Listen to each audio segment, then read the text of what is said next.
Matagal mo nang gusto mapangyari, Lord. Simula sa aming pagiging hiwalay sa iyo, Lord, yan. Inalis mo yung pader na naging alitan sa akin.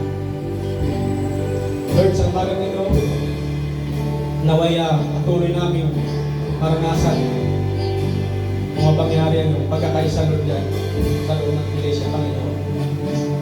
At alam ko na ito po yung pagka-receive nyo sa amin. Ito po yung pagka-design nyo sa amin, Lord, yan. Na magkaisa, magmahalan, at magtulungan na ito. Kaya Lord, sa umagang ito, hindi ko po alam ang pinagdaanan ng buhay ng bawat isa, Lord, yan.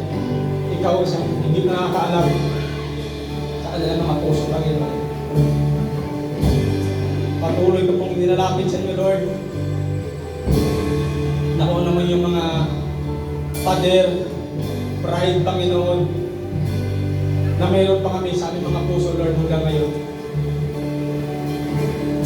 Daladalangin namin, Lord, na alisin niyo po ang lahat ng ito. Dahil hindi po ito ang iyong nais sa amin, Panginoon. Nais mo mag-ibigan kami, magmahalan kami bilang isang pamilya ng Diyos. Patuloy ka namin pinupuri, pinapasalamatan sa pangalan mo na si Jesus. Amen.